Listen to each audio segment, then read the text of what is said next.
Well, it is very good to see everybody here this morning. Have your Bibles open to Genesis chapter 11.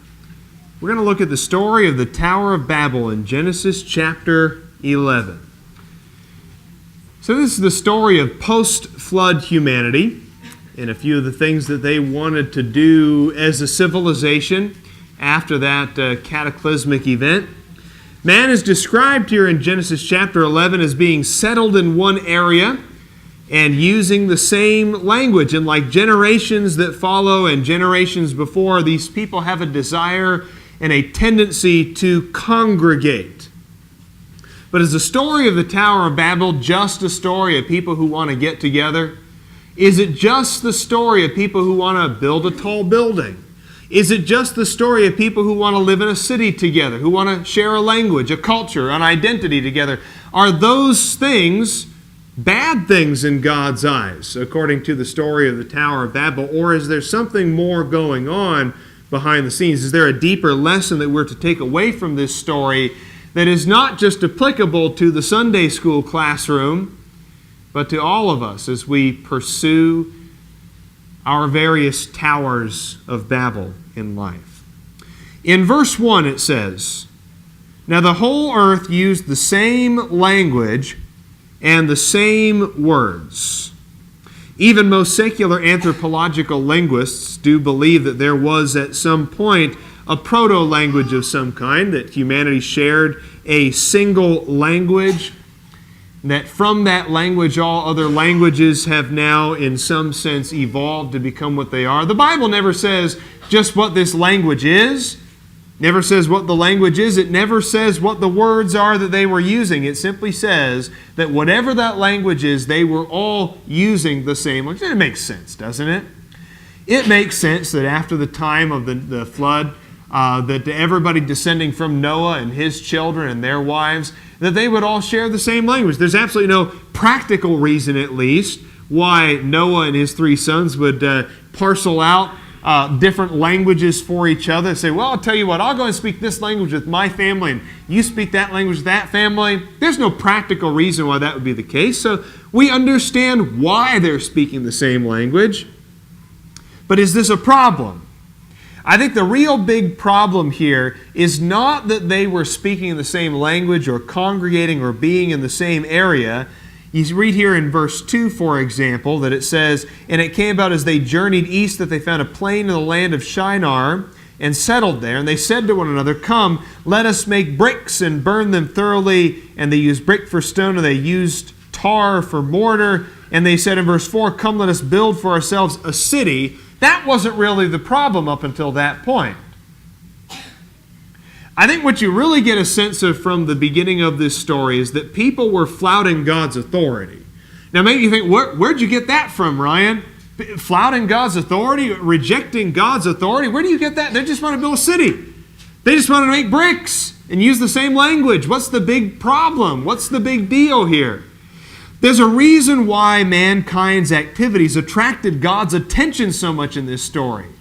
Because when you go back a few chapters, you read in Genesis chapter 9 and verse 1, "Be fruitful and multiply and fill the earth." This is after the flood. It's just Noah and his wife, his 3 sons and their wives. There's only a few people on the face of the planet Earth, and it's a big planet. Interestingly enough, even today with our planet's population, I read an interesting statistic about this planet's population, that you could take every single family unit on this planet, every single family unit on this planet, give them each a half an acre and a 2,000 square foot house, and everybody would fit within the state borders of Texas. This is a big planet. It's a big planet. And it was just Noah and his family members. And God said, "It's time for you to fill this planet. Be fruitful, multiply, spread out. Go to the 4 corners of the earth, explore, discover, find things, innovate, build." That's all fine, and that's all within God's will. But the problem was here.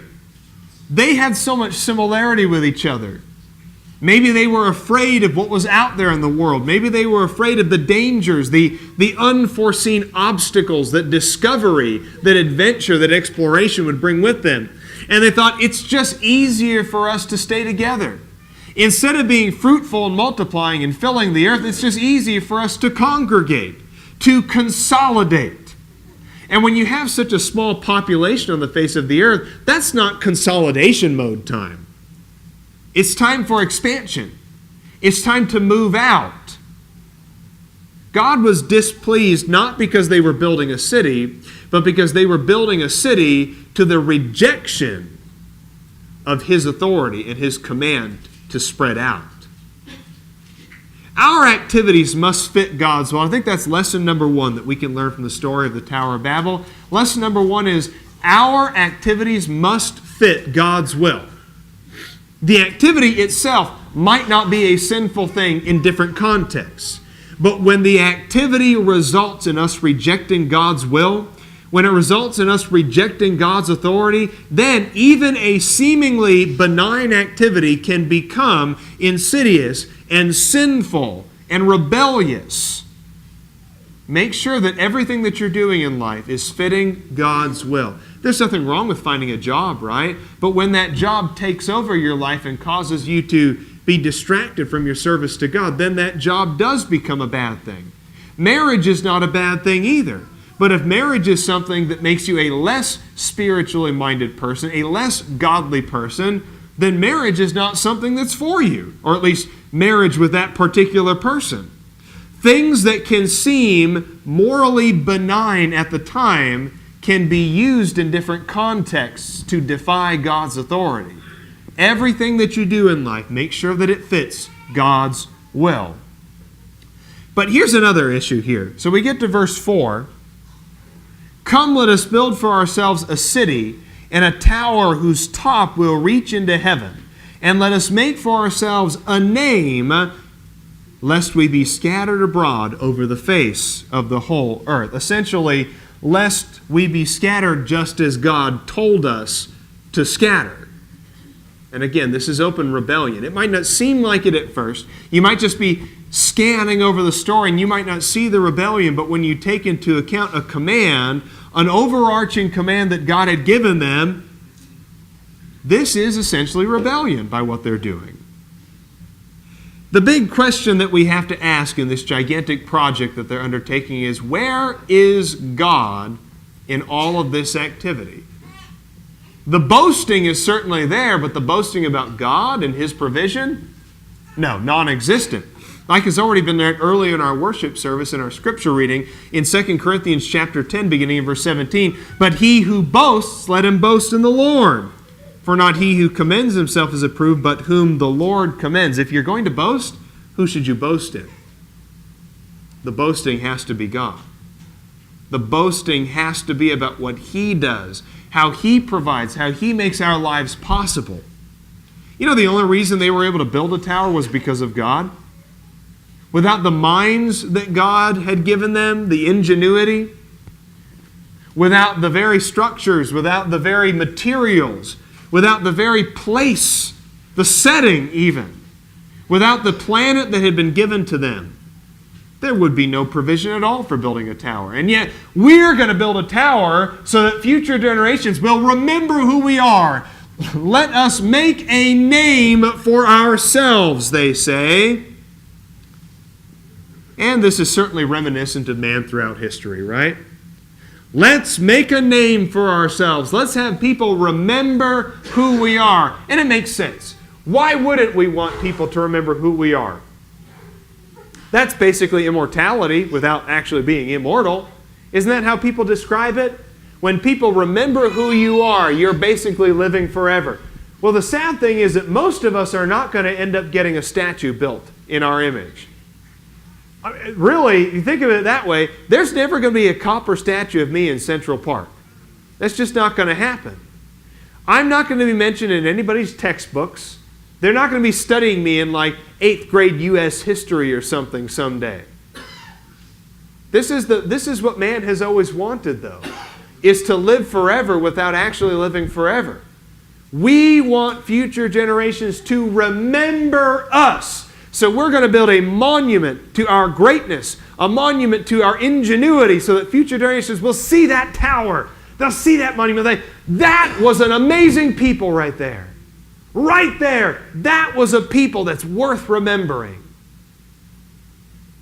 Towers don't last forever, though. We all know that. You know the Golden Gate Bridge, San Francisco? The upkeep on that thing is tremendous. They start painting one side of it, and they paint the whole thing. By the time they get to the other end of the bridge, they have to start all over again because the paint on the other side has started to decay.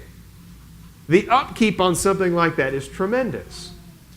I don't think I would want to work at the Empire State Building. I mean, as if a gigantic building isn't enough maintenance, let's throw in the fact that it's like a nearly 100-year-old giant building, too. Because, you know, the funny thing about giant buildings is the older they get, they don't get any better. They don't improve. The quality doesn't improve as they age. Nobody's looking at the Colosseum in Rome going like, you know, I actually kind of like it. It's got a nice patina on it. No, that's not the case. We tear down 70,000-seat stadiums, don't we, because they get old, because the bathrooms wear out, because the concessions aren't useful anymore. There's not a monument on the face of this earth that's going to withstand the test of time forever.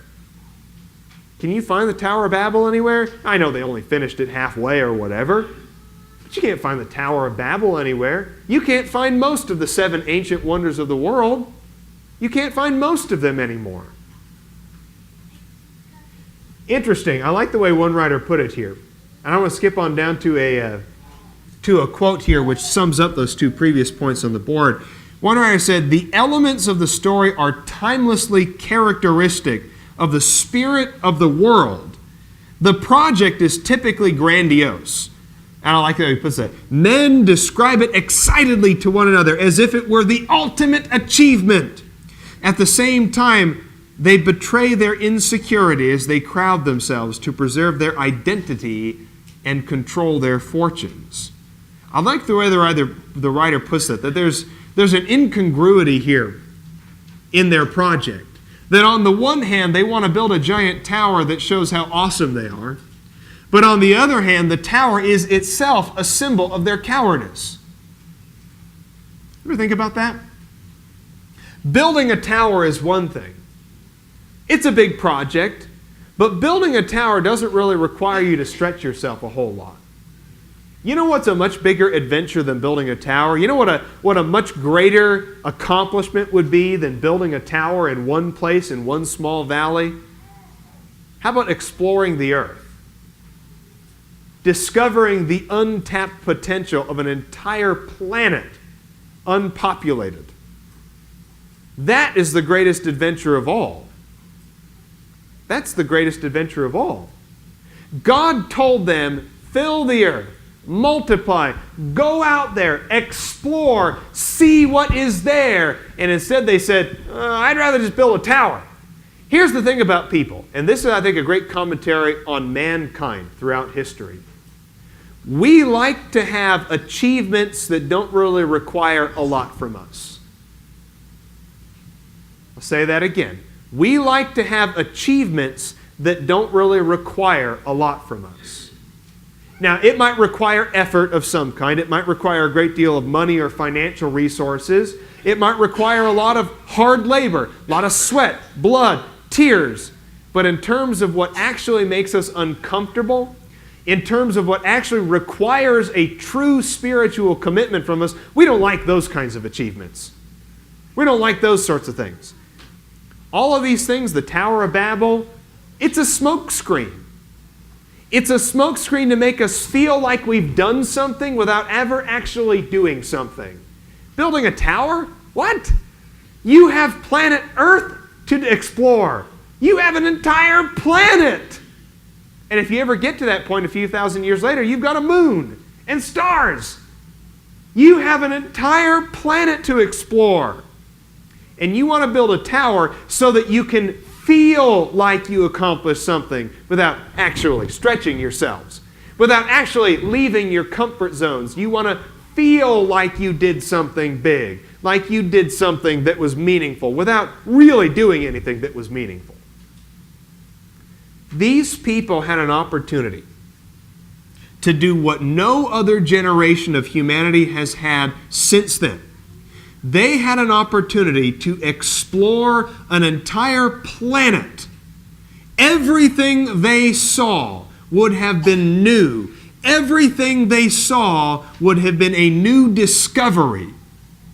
And since that time period, mankind has never been in the same position. That is the greatest adventure that humanity could have ever gone on. The greatest achievement that they ever could have accomplished.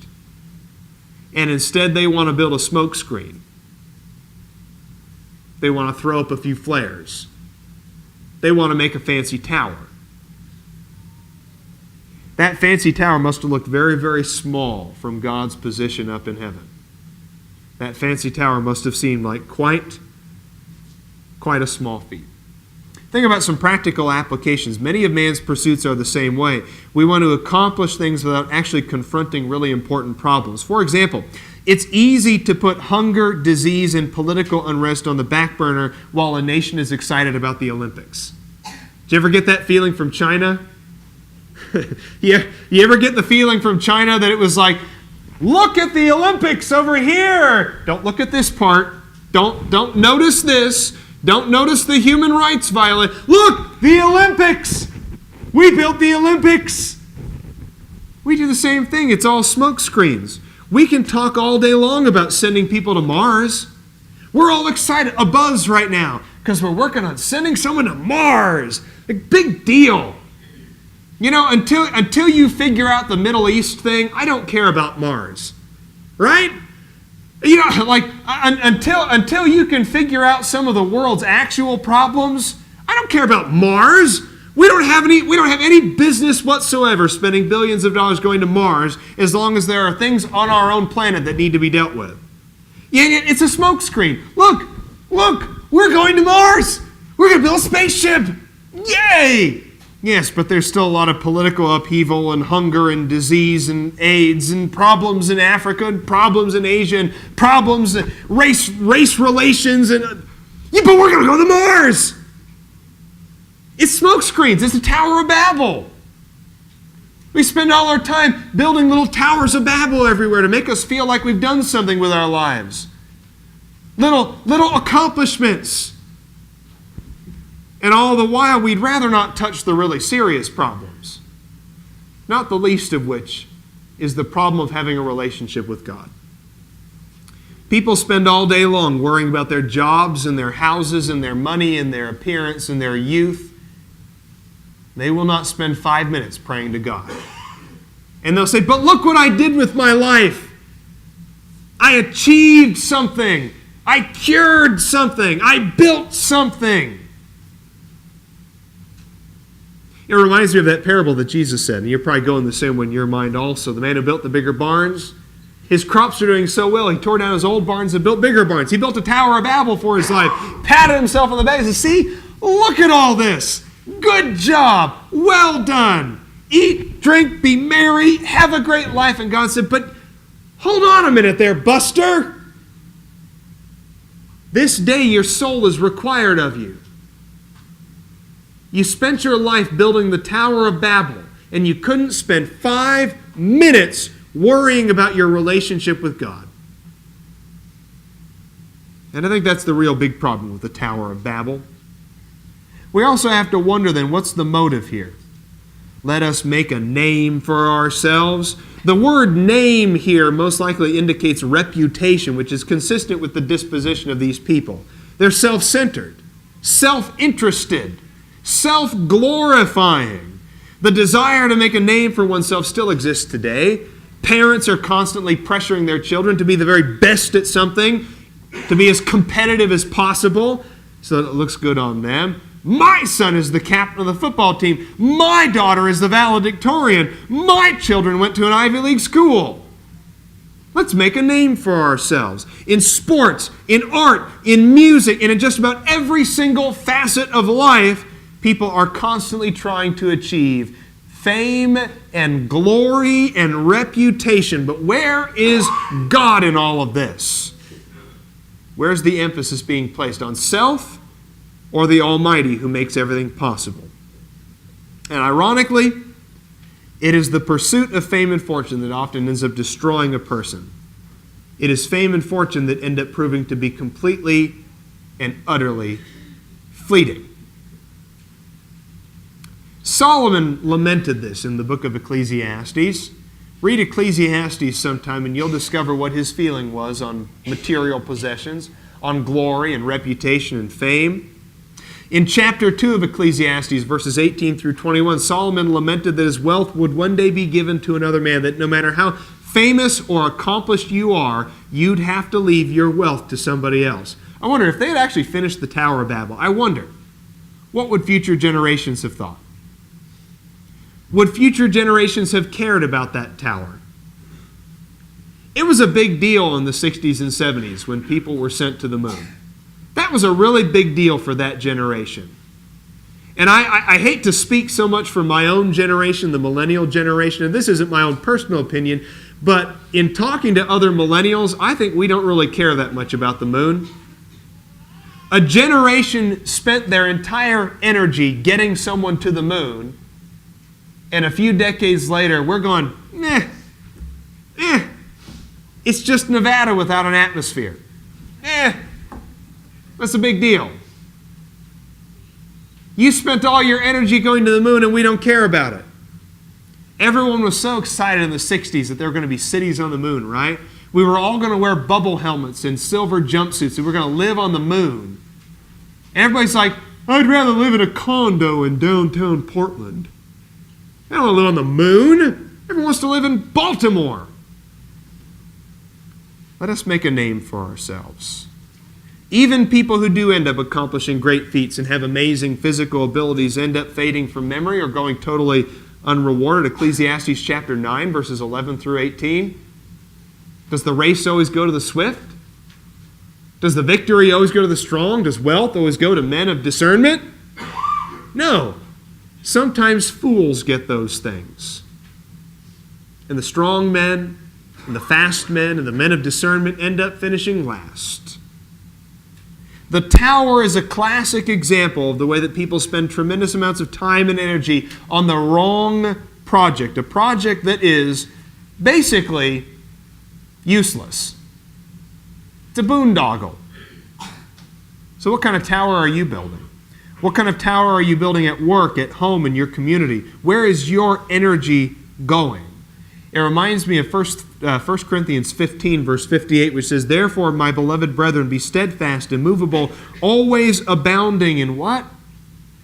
Always abounding in the work of the Lord, knowing that your toil is not in vain in the Lord. You want work that's going to last? Toil that's not in vain? Work for God, not yourself. So in verse 5 it says, And the Lord came down to see the city and the tower which the sons of men had built. I like this, that God is always watching. God is always watching, always curious about what we're up to. He's interested in our achievements, in our projects, although he does disapprove of the things that test his preeminence. So in addition to the language of this phrase, I think what you see here is that there's a bit of irony. No matter how impressed mankind is with its own projects, God still has to come down to see them. They're building a tower that goes up to heaven, and God still has to come down to see it. Now, I hate to use the word patronizing because it has such a negative connotation, but there is something kind of patronizing about this, isn't it? That God is looking at, what's the little project today? What's going on way down there? He has to come down to come see the greatest feat in human history, the greatest project that has ever been conceived of the mind of man. And God still has to come down to see it. An interesting question to ponder then is this. If God is always watching, then if God came to see what my life was like today, what kind of project would I be working on? What would He find me doing with my time and my energy? I think that's a really provocative question. Would God be impressed by what I was doing? Or would God see it as a fleeting waste of time? If God came down to see you today, what sort of project would you be working on? What would He find you doing? Well, verse 6 goes on to say this. So the Lord said, behold, they are one people, and they all have the same language, and this is what they began to do. And now nothing which they purpose to do will be impossible for them. This verse is not saying that God fears our potential for Himself. I think sometimes people might read that and think, well, that's kind of a cowardly thing for God to do. Something kind of weak for God to say, like, oh no, man is going to invent a God-killing device now. They might take a weapon and try to hurt me. Now, God's not afraid of them for His sake. Look when you see this phrase, that nothing will be impossible for them. It doesn't mean that literally nothing will be impossible. What He's saying is, if we allow them to continue down this path, they will have the perception, they'll have the idea stuck in their head that nothing will be impossible. They will never see anything as impossible. That's not how it should be. That's not how it should be. God isn't afraid of the things that we can do to Him. I think what God is afraid of is the things that we can do to each other. He's afraid for our sakes. He's afraid because He looks at little mankind building a tower and thinks, if they believe that nothing is impossible, if they believe there are no limits, no bounds to their accomplishments, there is nothing that they believe they can't do. There's nothing that they won't stop doing. Mankind is not a self-limiting creature. There is no self-limiting factor in our brains. We don't limit ourselves. We look at somebody and say, I can climb that. We look at somebody and say, I can eat that. We look at a person and say, I can conquer him. There is no limit in our own minds. We perceive things to be simply impracticalities, not impossibilities. And God doesn't see that as a healthy spiritual condition. Now they'll think nothing is impossible to them. And yet I like the way one person said it one time, some things should be impossible. Some things should be impossible. There's a lot of things that you can look at on planet Earth that are really cool. A lot of things that we've done that are pretty cool also. But there's also a lot of things that we probably shouldn't have done. And by the way, there's no politicizing here. I don't have any political motive. But you think about the atomic bomb, probably shouldn't have done that. Yeah, all things considered, probably shouldn't have done that. Because now we have to spend the rest of our existence living with the specter of nuclear war, constantly. Constantly living with the specter of nuclear war. How many nuclear weapons are there out there? Tens of thousands. Some estimate it could be as much as 30,000 or even 40,000 nuclear weapons out there. That's just somebody's estimation of how many there are. Just think about that. 30,000 weapons that just a single one of them could obliterate all of us in Phoenix. Yeah, probably shouldn't have built that. Probably shouldn't have done that. There's a lot of things that we do, though. Abortion? Abortion is a $1 billion industry now. You realize that it is a $1 billion industry. And it is a science that is so fine-tuned now. Human life can be eradicated in just a matter of minutes. It's a convenient trip to the doctor's office. And in a few minutes, wham, bam, done, baby killed. We probably shouldn't be so proud of ourselves for developing that kind of technology. Some things should be impossible. Human cloning? Yeah, probably shouldn't do that. That's the sort of thing that is simply unnatural and ungodly. Because God created a way for humans to come into existence. Human cloning, not one of them. Yeah, probably shouldn't do that. there's just some things that we should see as impossible. Even if they're not practically impossible, I think God looks at the potential of humanity and He sees a people who will believe everything is possible for them, even the most heinous, disgusting things imaginable. He looks at humanity and He sees a people that will use their potential not for good, but for limitless, boundless atrocities. That is not a good spiritual condition to be in. That's not a good attitude to live by. So He confuses their languages. In verse 7, "Come, let us go down there and confuse their language, that they may not understand one another's speech." Notice here that God doesn't just deal with the superficial problem. He goes to the problem at its core. He could have knocked the tower over, couldn't He? That would have been an easy thing to do. Let's knock that tower over. But they would try to build another one, wouldn't they? You knock one tower over, they'll build another. You knock a tower over, they'll build a bridge. You knock the bridge over, they'll build a Colosseum. You knock the Colosseum over, they'll build a giant statue. Knock the statue over, you've never dealt with the problem at its core. So He says, how about instead of just knocking the tower over, let's just create a condition in which they will not even be able to build a tower, at least in some kind of coherent manner. To adequately enforce His command to fill the earth, to separate, to spread out, to dominate the earth as He intended mankind to do, He needs to force them to stop constructing the the tower. They need to stop building the tower and move on. A couple of questions that I have about this, though. A couple of questions. The project may have been too large for just a single group of people to maintain.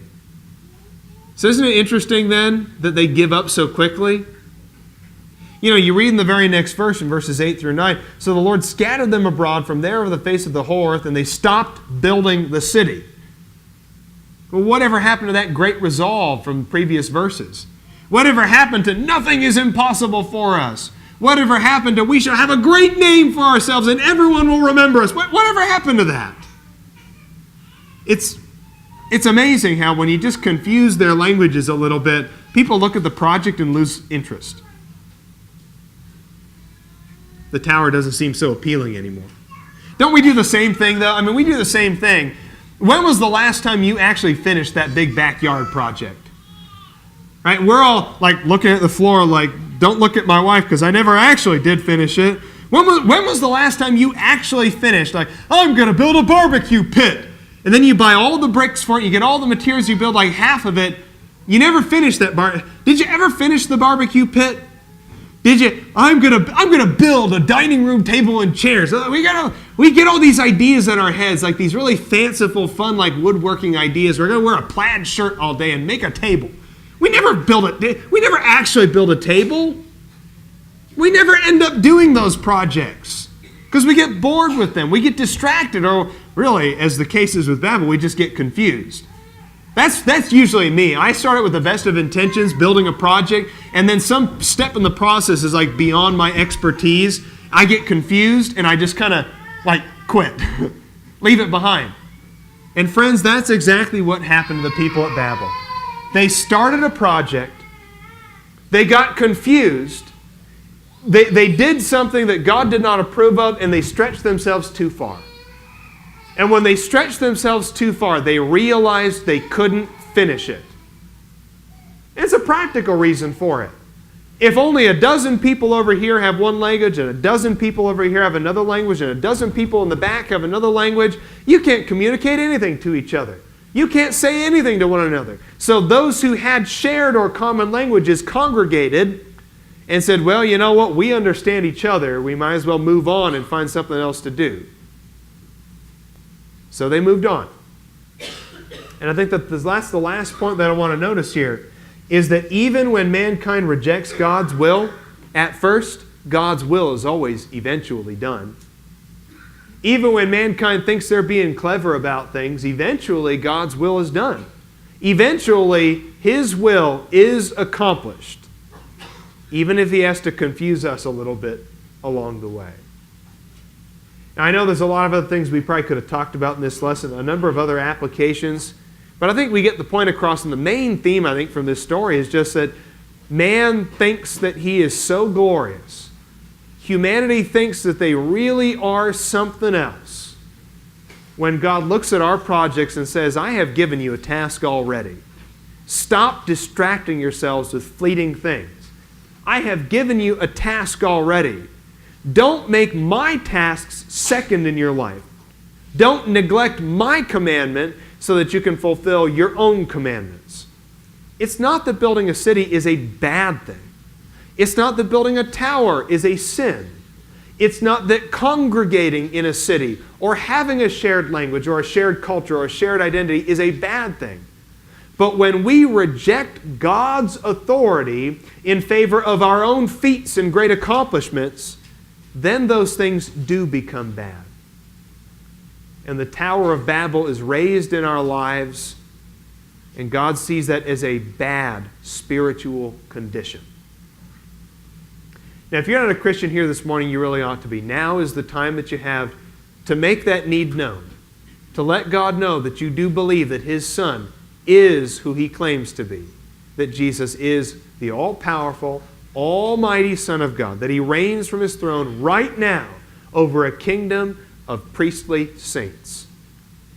That you want to be a part of that kingdom by confessing His name, by repenting of your sins, moving on from the life that you lived, by being baptized in the name of the Father, the Son, and the Holy Spirit. Let that need be known right now. Please come forward as we stand and sing.